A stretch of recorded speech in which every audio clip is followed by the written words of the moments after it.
কাছে গেছেন, ডাক্তার কটা ওষুধ লিখেছে কিন্তু গ্যাসের ট্যাবলেট লেখেনি, এসে এক্সট্রা পাকামি করে নিজেরাই যাচ্ছে গ্যাসের ট্যাবলেট কিনে নিয়ে চলে যাচ্ছেন।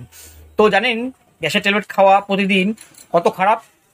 নেই, ভয়ে খাচ্ছেন, মানে একটা অপ্রয়োজনীয় কেমিক্যাল আপনার শরীরে নিচ্ছেন, ফলে ক্ষতি হবে আপনার দেহের।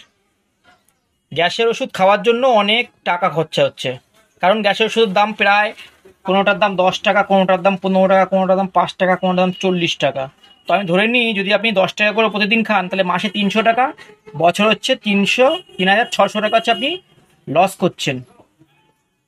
গ্যাসের ওষুধ প্রতিদিন খাই, এর কাজ হচ্ছে গ্যাস্ট্রিক অ্যাসিড মানে হাইড্রোক্লোরিক অ্যাসিডের কাজ কমিয়ে দেয়। যদি প্রতিদিন খাই তাহলে কি ক্ষতি হবে? শরীরে হাইড্রোক্লোরিক অ্যাসিড যত থাকার কথা তত থাকছে না। যদি এটা লং টাইম খাই তাহলে অনেক অসুবিধা হতে পারে, গ্যাস্ট্রিক ক্যান্সার পর্যন্ত হতে পারে আপনার। এটা মাথায় রাখতে হবে আপনাদের।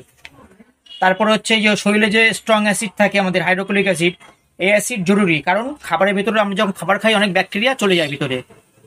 ব্যাকটেরিয়াগুলো আছে, ব্যাড ব্যাকটেরিয়াগুলোকে এরা মেরে ফেলে। আর যদি প্রতিদিন আপনি এরকম গ্যাসের ওষুধ খেতে থাকেন তাহলে আমাদের গুড ব্যাকটেরিয়াগুলো আপনারা নিজে নিজে নিজের দেহের ক্ষতি করছেন, অনেক ক্ষতি হবে শরীরে যদি প্রতিদিন এগুলো খান। আর যারা অনেক দিন ধরে গ্যাসের ওষুধ খাচ্ছেন তাদের রক্তে কিন্তু ম্যাগনেসিয়াম কমে যায়।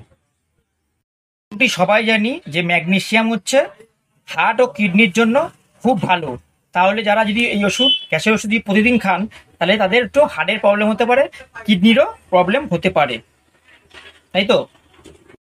আপনি যদি গ্যাস ওষুধ খান তাহলে আপনার হাড় দুর্বল হয়ে পড়ে। আমাদের হাড় দুর্বল হয়ে পড়লে দেখবেন বাড়ির বেশিরভাগই লোকজন এখন দেখবেন বেশিরভাগ অনেক দিন ধরে খাচ্ছে গ্যাসের ট্যাবলেট, একটু পড়ে গেছে দেখবেন হাড় ভেঙে গেছে, হাত ভেঙে গেছে, পা ভেঙে গেছে। এগুলো হাড় ক্ষয়ে যায়, অস্টিওপরোসিসের মতন রোগে আক্রান্ত হতে পারে। ঠিক আছে, হাড় দুর্বল হয়ে গেলে যে আপনার প্রয়োজন গ্যাসে, ডাক্তারের পরামর্শ নিন।